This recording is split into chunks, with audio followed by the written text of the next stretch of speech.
Welcome, friends and foes, survivors and killers. Let's sit around the campfire together and talk about Dead by Daylight. Specifically, a question that's become increasingly prominent as of late. What the hell is wrong with solo queue? In life, it is said there are always three certainties.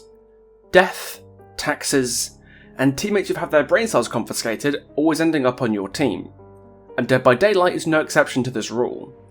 I'm sure anyone here who's ever played Survivor will have had at least a couple of matches where teams just do the most questionable shit a human being could possibly conceive of and get everyone killed. Which is why from as soon as it was introduced, the Survive with Friends feature remains one of Dead by Daylight's most prized post-launch features, and to many its most controversial. I first got into the game in early 2018, but I was aware of the game and conscious of its community long before then. I don't think DBD's had an issue that's been more hotly contested over a longer period of time than voice comms. While DBD doesn't have any comms systems in-game, Survive with Friends groups will often communicate with each other through third-party programs like Discord. For as long as I can remember, this has drawn ire from certain niche figures in the killer main community who believe the use of voice comms is cheating as it uses third-party software to accrue an advantage that the base game does not accommodate. They'll say that Survive with Friends breaks the game's balance completely, and the feature should be removed if behaviour can't police the use of external voice comms. To those people, I have two things to say. 1, please go outside. And 2, if it was such a heinous crime, you'd think that things like the Community Cup behaviours drafting up, and every other tournament behaviour themselves has ever tried to host, would try policing those programs. But they haven't. Despite how absolutely had-ass these complaints are, the complainants tend to get exactly one thing right. The difference between a Survivor team effectively using voice comms and a team who isn't is like night and day.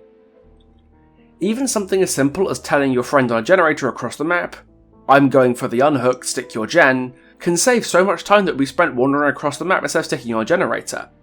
It can really be the difference between completing a generator and being forced off it. And that's to say nothing of the more complex communications a team can pull off, like sharing perk info so a team can play around, say, a Deliverance or Unbreakable, giving callouts to allow the team to keep track of a stealth killer, or coordinating exit gates to ensure a save against a killer camping in the endgame. These are all things that solo queue players can hypothetically work around, often by dedicating perks to info like Bond or Kindred, but become far smoother with clear voice comms and free up perk slots on a team. This creates an issue for behaviour's balancing of the game, where they have to make Dead by Daylight as fair as they can both for solo queue players and players on full comms. They need to make solo queue able to stand a decent chance without allowing Survive with Friends teams to dominate.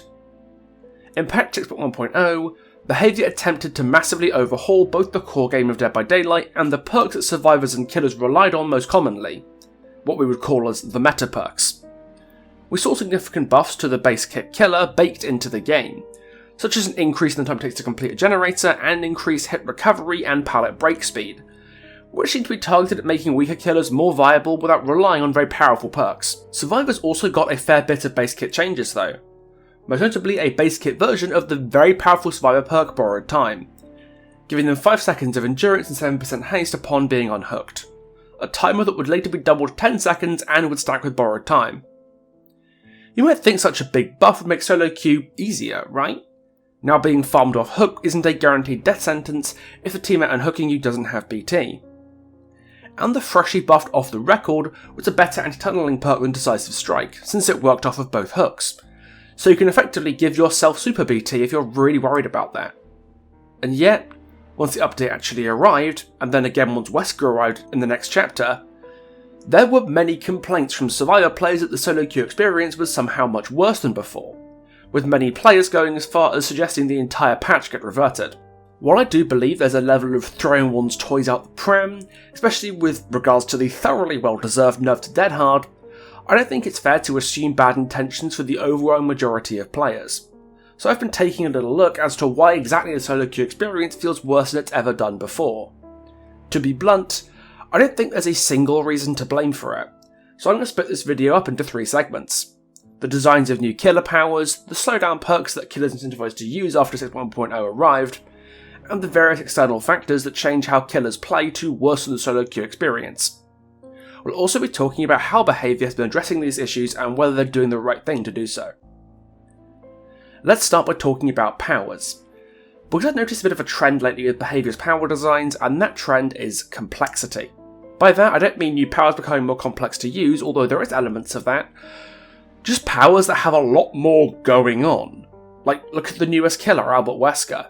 He has a chase power, yes, but he also has map mobility by running around, and has a form of passive slowdown with the Ouroboros infection that survivors have to get rid of with first aid sprays. There's just a lot of stuff going on. And even if it's not as good as the sheer power of a killer like Spirit or Nurse, what Wesker gives to survivors is a ton of decisions to make that are very unique to him. I'm not really talking about chase decisions here, because how good you are in chase is something that's dependent on you alone. It has nothing to do with comms or not, because most of the time your chase performance is determined by the two chase participants. I'm talking macro decisions, like when and where should I go and spray myself to get rid of Ouroboros? Should I leave my spray where I found it or take it with me? Can I stick this gen or get this unhook before Wesker's mobility lets him catch up to me? All of these decisions can mean a lot. It can mean the difference between running across the whole map to use a spray you don't need to, or sticking a gen you shouldn't be and getting a tentacle up the jacksie for your troubles. Every time you or a teammate make the wrong call, that inefficiency Wesker's power is adding to your game.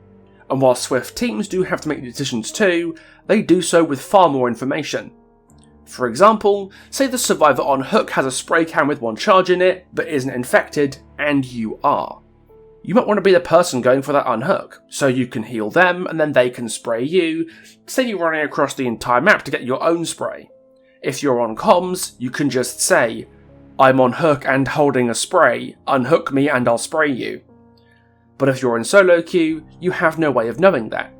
Meaning there's a good chance you waste your own time running across the map to get a spray instead of unhooking your teammate, or that teammate just running off with their spray can instead of using it on you. This is doubly true since Wesker is the newest killer, and survivors haven't really cottoned on to playing against him properly yet. Meaning without comms, teams have absolutely no way to ensure they're on the same page. Which might be why Wesker's kill rate is so high. A lot of these killers who have more decision points baked into their design typically have higher kill rates, because the more decisions survivors have to make, the higher their chance of getting some of them wrong. And in solo queue, you don't have the information you need to make informed decisions a lot of the time. Look at these new stats. The top 7 killers at all MMRs all have outside of chase mechanics that force survivors to make decisions unique to that killer. Whether that's managing Sadako's tapes, cleansing at a pool of devotion, or waking up at an alarm clock, Dredge especially has the unique honour of being a killer who both creates unique interactions by allowing survivors to lock lockers, and deprives players of information with Nightfall, essentially limiting a solo queue player's capacity to make informed decisions, attached to a killer power who requires you to make unique decisions. But I think the most interesting killer like this is actually one of my personal favourites. The highest performing killer in DBD at all MMRs, Pinhead. Pinhead is a killer with a ton of complexities on both sides. It's one of the reasons I love him so much, honestly. Alongside his chase power, the Possessed Chain, Pinhead comes with the Lament configuration, which is a device survivors have 90 seconds to solve once it spawns, and if they don't, AI-controlled chains will constantly harass the entire team in a chain hunt, slowing gen progress considerably, and making chases with the Cenobite end very quickly. It's meant to slow the game down as survivors are forced off gens to go and solve it. But if the Cenobite interrupts the solve and downs a survivor carrying it, the chain hunt will start immediately and persist until someone else solves the box. The Lament configuration is the definition of a high decision point mechanic for the survivor team for many reasons. It requires exactly one person to solve it, meaning someone has to do it, but at the same time, sending more than one person to do it is wasting time. The person solving the box is oblivious, meaning the Cenobite could be basically touching them ready to attack them and they might not even know it. And the Possessed Chain can be used to interrupt a solve from a decent distance, so solving in the wrong place could easily doom the whole team to a chain hunt.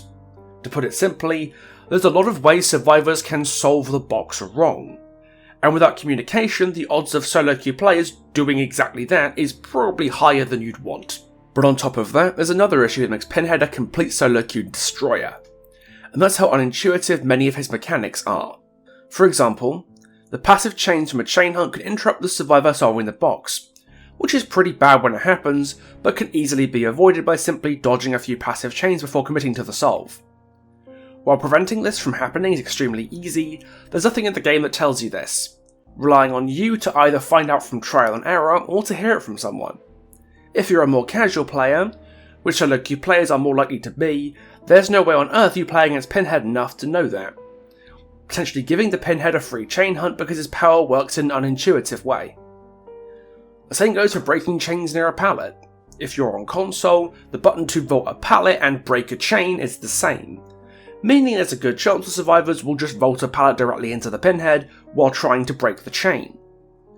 You can mitigate this by changing your key bindings, but again, that requires you to know to do that. Information casual players will often not be privy to until it's too late.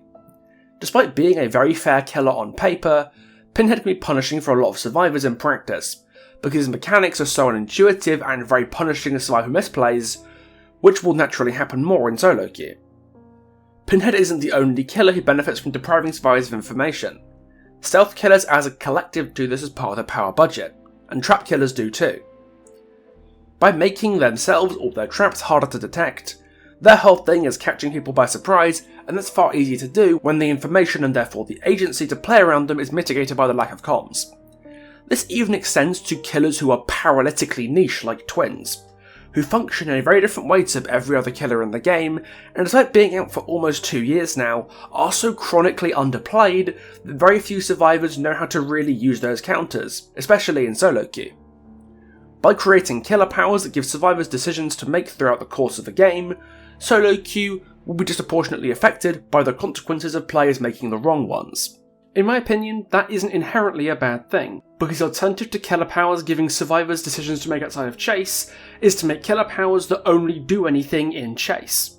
And we all know how much everyone loves killers like Deathslinger and Spirit and Trickster, who only impact the game by ending chases as fast as humanly possible. And as long as what survivors actually have to do is intuitive, like removing a reverse bear trap, and isn't hidden behind a web of mysterious behaviour spaghetti code at the lament configuration, I think these power elements are very healthy for the game overall, because when implemented properly, they allow for a killer to be able to impact the match in many different ways, without being overbearing in a single one. But that being said, the ramifications of that power design on solo queue players cannot be ignored. And I'll be talking more about solutions to that problem later, but a decent part of this is just players have to learn the macro play against these killers. If they're a new killer, they might not have that information yet, but you can't engineer away people making a dumb play. It's not possible. We've covered killer powers, so let's talk now about killer perks. Specifically the kind of perks behaviour has encouraged killers to run as of the recent perk updates. The Great Perk Update brought with it changes to many of the meta slowdown perks killers are running frequently. Most notably nerfs to Hex Ruin, Pop Goes the Weasel, Dead Man's Switch and Corrupt Intervention, alongside buffs to Overcharge, Eruption and Surge, as well as minor increases in the efficiency of kicking gens without perks. This was all done in an attempt to diversify the meta and encourage new perks being used, which I guess it succeeded at. Corrupt nerf was by far the best implemented, as it's still a pretty damn good perk, despite getting hit pretty hard. But, Ruin and Pop are not good perks now.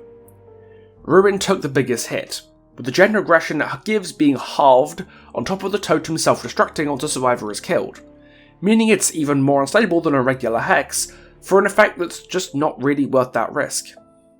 Pop got off a little lighter, but making the perk scale with percentage current progression instead of percentage max regression absolutely killed the perk's usefulness, by making your pop worth the time spent to apply it significantly less frequently. DMS is kinda special, so we'll talk about that in more detail later, but something that Pop, Ruin and DMS all have in common, I think contributes to part of the issue with solo queue. They're all perks that either require the killer to actively play well to get value, or that the survivors can get rid of. Pop requires you to get a hook, get to the generator that's worth popping, and then kick it to get your pop. And while Ruin doesn't have that requirement, it does require the killer to actively pressure you off half-completed generators and keep you off totems. Both of them have clear weaknesses. If you go down far from the generator the killer wants to pop, or just don't go down for as long as you can, pop gets much weaker, and the Ruin totem can be broken.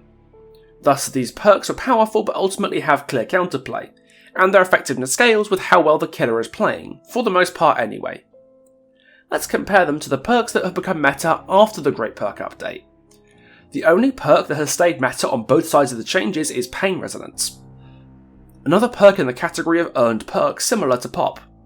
And with the buffs to Eruption and Surge, both perks trigger when the killer gets a down, you might think this has kept killer perks in a relatively healthy state. But that's not entirely true. And the key to understanding why is a little perk that didn't get buffed or nerfed during the Great Perk Update, that went from being totally unused to becoming a staple of basically every killer build. Call of Brine. Crucially, this perk does not have an activation condition beyond just kicking a generator, and it causes that gen to regress at double speed, aka old ruin speed, while giving you information when someone passes a skill check on that generator.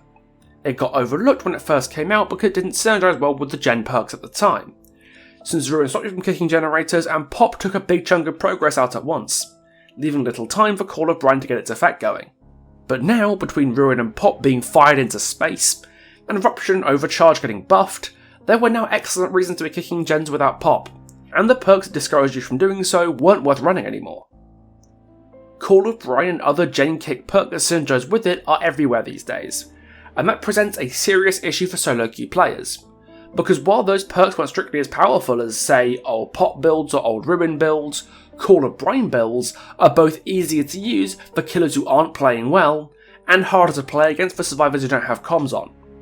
An individual player can turn off Ruin completely if they really want to, and the performance of an individual player looping well can mitigate the impact of Pop.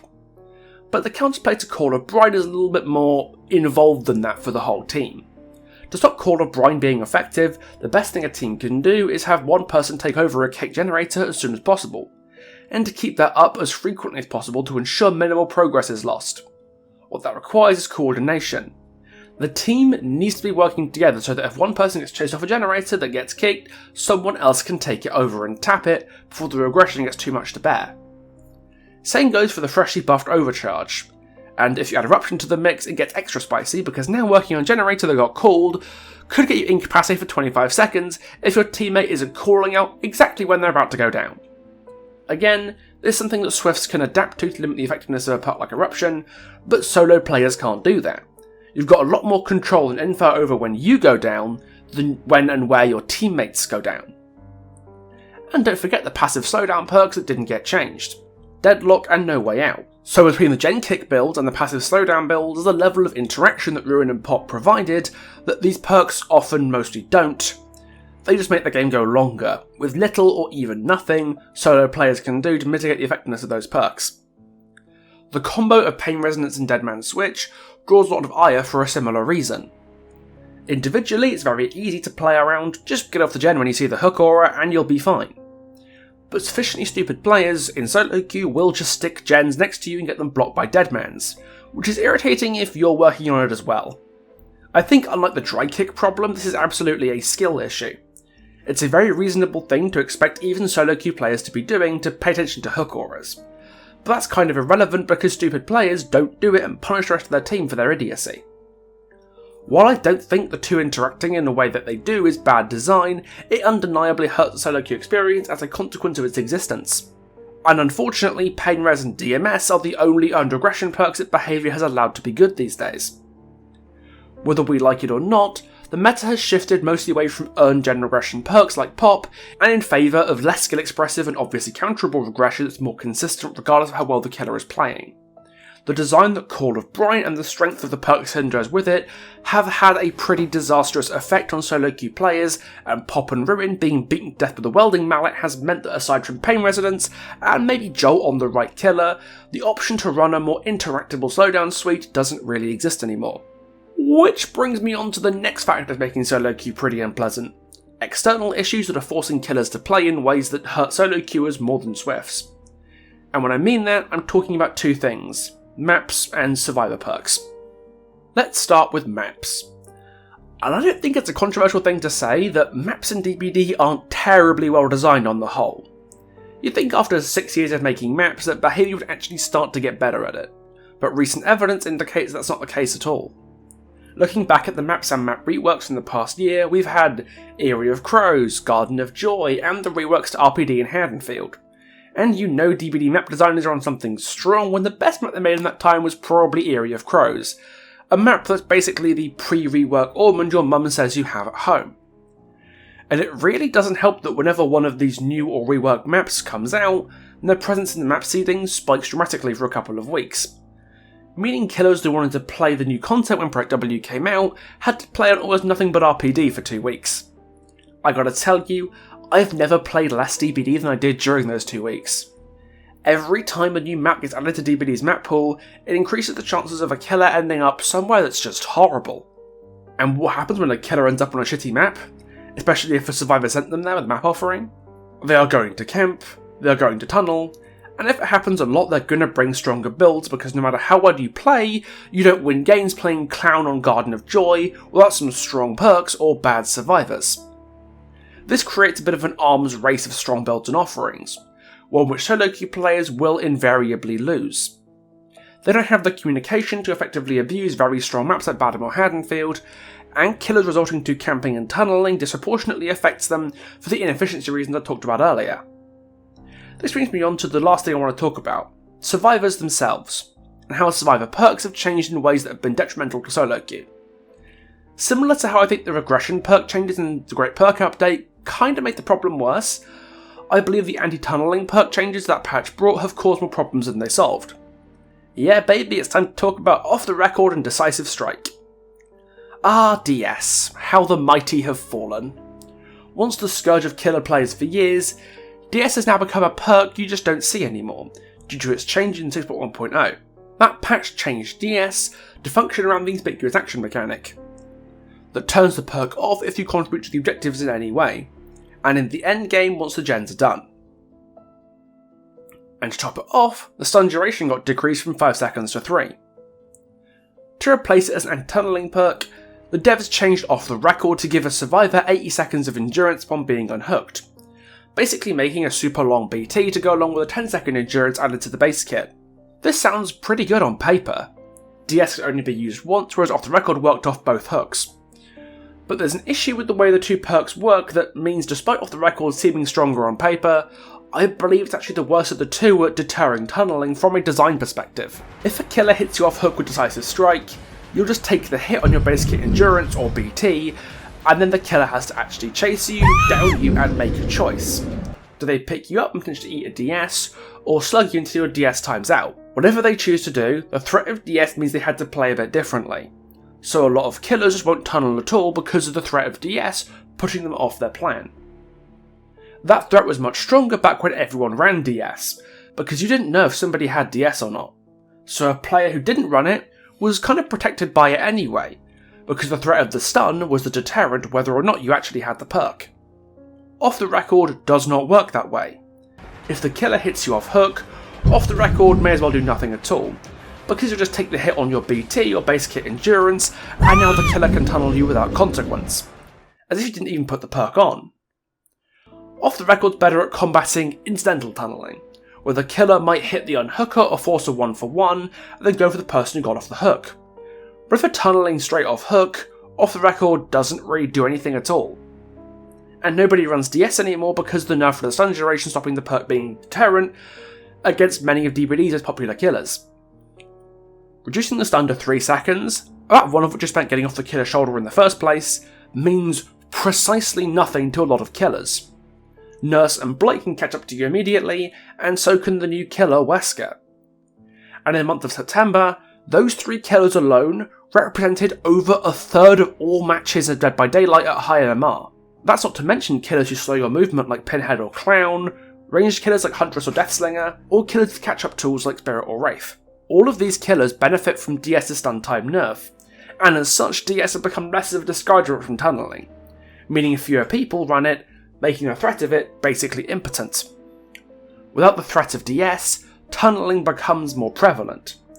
And while it does affect everyone, the lack of coordination on gens and reduced effectiveness of body blocking does make this affect solo queue harder than Swifts. But that isn't the only issue caused by the fall of DS and the rise of Off the Record as DBD's premier anti-tunnelling perk. Just like how the nerfs to Ruin and Pop caused the birth of one of DBD's most unhealthy gen control metas by basically removing any alternatives, the rise of aura blocker perks has also pushed killers away from running anything that isn't stacked slowdown, especially dry kick related perks like Call of Brine.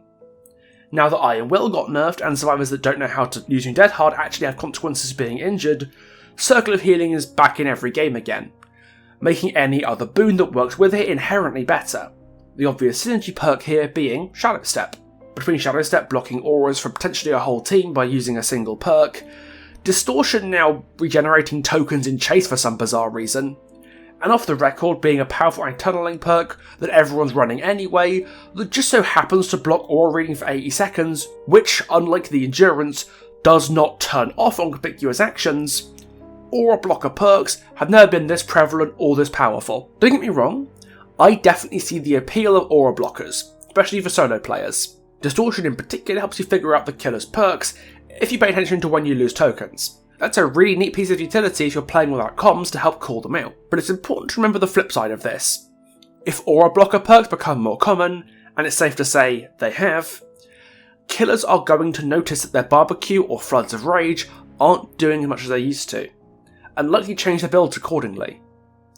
When stealth perks are situational at best, anti-healing perks do very little in the face of incredibly powerful healing perks and medkits, info perks become unreliable, and chase perks don't work well on about half the killer roster, what do you expect killers to run other than slowdown perks? And this hurts solo players harder than anybody else for all the reasons I talked about before.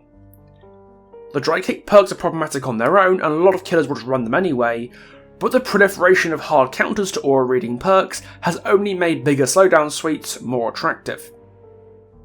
So far I've covered killer power design, killer and survivor perk design, and even maps during our exhaustive breakdown. This kind of stuff has always been an issue, even if various design decisions have caused problems to get worse over time. But I truly think one of the biggest thorns in the side of solo queue players isn't anything to do with DBD's balance or design choices, but instead a symptom of its success. Dead by Daylight has recently had a big jump in its player count, after it sagged a bit between the Hour of the Witch release last year and the Ringu chapter at the start of this year. And while this nothing burger of a mid-chapter has caused it to settle down again, it's still a game that's growing overall and taking on new players at a much higher rate than it used to. This might be down to a couple of things. DBD's recent spree of non-horror brand integrations like For Honor, Attack on Titan, and most recently PUBG might have something to do with it. And it certainly doesn't hurt that we've just had the 6th anniversary, a massive licensed chapter, and the best Halloween event in the game's history, back to back to back. All of these things have contributed to an influx of newcomers. An influx who will inevitably be in our solo queue matches at some point. Yes, the megheads we were all worried would go extinct when MMR hit are back with a vengeance. Urban evading in the corners of the map while you go to second stage, and avoiding gens like they're covered in fire ants. And it's important to remember that unlike gameplay related stuff, you can't really engineer away inexperience, or people just making dumb plays. No amount of solo queue features can control for the human factor that people are just gonna be stupid sometimes. It's a common thread in every team-based multiplayer game that developers physically cannot solve. Look at a game like Evil Dead. That game has every solo queue feature it is possible to give to survivors. A constant supply of information to the whole team, full voice comms, a solid tutorial, AI matches, and solo missions you can do to get yourself into the swing of the game without committing to a full public match. And solo queuing in that game is still horrible. I'd say possibly even worse than DBD is, because it's a complex game that will always have a sharp learning curve. DBD is no different, and it only gets more complex with every new mechanic or killer or perk or map that the game gets every quarter. But while you can't control for human error, there's a lot that you can do to improve the experience for the solo queue community. So now we've diagnosed the problem, let's look and see what behaviour has in mind for curing it. Back in January of this year, a developer update by Behaviour showcased plans for information improvement for solo queue, and they looked really promising. Info on the HUD showing what your teammates are doing would be a fantastic boon to solo queue players, even if it just means less players being left a second, or unnecessary hook parties with nobody on gens. This was a feature I was really hoping we'd see this year, but we don't seem to be getting it, at least not as far as we know. What's coming instead is the base kit recovery and Mori system, which, suffice to say, goes really far in the other direction. I've gone on record saying the system benefits top tier killers and players who tunnel to take advantage of the finisher Mori system, along with survivor teams to create lose-lose situations under pallet or unhookable builds to effectively hold games hostage if sufficiently coordinated. This game of turbo tunneling killers on unhookable bully squads, sorry I can't say that too loudly, or DBD Twitter is gonna fucking murder me, doesn't sound like a hospitable landscape for the solo queue Andy, and if this is behaviour's intended improvement for solo queue, then they're going about it completely the wrong way. If you ask me, the healthiest thing behaviour could do to solo queue would be those base kit info improvements, and I wish the time spent on the Mori changes was spent getting that system operational instead, because we've never needed it more. In addition, I'd love behaviour to look properly into the health of current regression and tunnelling perks and really assess how healthy the game is with Call of Brine overcharged off the record, taking the thrones of Ruin, Pop and Decisive Strike. It would be interesting to see what the game would look like if some power was taken from off the record and moved back to DS, so survivors might run it again, and potentially have it deterring killers from tunnelling once more. And at the same time, I think many people would agree with me that moving power back to perks like Ruin and Pop would leave the game in a healthier state overall for solo queuers than leaving Call of Brine as the king of the hill. I really want to see buffs to Ruin and Pop, a nerf to Call of Brine, another rework to Overcharge because that perk design is just kind of fucked, and a side grade to Eruption with the revert the incapacitated duration but remove the cooldown instead, because I don't know why it even has one, and it was kinda mid before the buff anyway. Oh, and maybe change Deadman switch from 30 seconds after a hook to 45 after an unhook. So it might actually have uses on killers that aren't artists, and doesn't combo with Pain Resonance by making solo queue Andys block the generator and give the killer a free deadlock. If the solo queue info gap is addressed and the health of gen regression and tunnelling perks are given a quick rain check to make coordination less of a requirement to play around them, I think DBD solo queue would be in a fantastic spot, especially with the base kit BT. Between you and me, that's probably all they could realistically do without causing far more damage than they would solve. I mean, you could definitely try to address the issue of solo queue survivors not understanding killer powers by making killers with more simple and linear power designs, but adding complexity to powers is much of what makes DBD's newer killer design so impressive, and it's key to keeping the game fresh. While the platform-related issues similar to the ones that Pinhead causes can't really be justified, overall mechanics like Ouroboros Infection, Condemnation and the Lament configuration add more to the game than they take away, and cutting back on them, progressing back to the Stone Age because survivors can't leave the fucking tape alone, is exactly how a game stagnates. Pinhead, Dredge, Wesker and Sadako were all new killers who brought great new mechanics to the game, and I wouldn't trade them for the world. The solo queue gap is an issue that cannot be fixed, at least not entirely. But that doesn't justify ignoring it, or even actively making it worse like behaviour's been doing these past few updates. The new kill rate stats dropped, showing that the kill rates right now are very close to behaviour's desired kill rates. But that doesn't necessarily mean the game is in the healthiest spot it could be in. Don't get me wrong, a lot of good stuff has been done with regards to perks like Dead Hard and general M1 killer buffs, but we still have a long way to go. I just hope, as I'm sure a great many of this video's viewers do, that the next step forward behaviour has planned for solo queue doesn't come with 2 steps back. Well, that's my exhaustive and collected thoughts on DBD solo queue. What do you think? Am I misdiagnosing the issue? Am I missing something very important? Or do you think I've nailed it? Regardless, let me know what you think in the comments. But down there, do feel free to subscribe if you're new to the channel, leave notifications on if you don't want to miss an upload. I've got something really exciting planned out for Halloween, a new entry in the Tension of Problems series, featuring my favourite horror movie of the 2020s. Not to mention some really hype stuff planned for November. My socials are all in the description too, you can follow me on Twitter, join my Discord server, or see me streaming on Twitch. That's all I really have to say, so I'll see you in the next one. Ta-ta for now.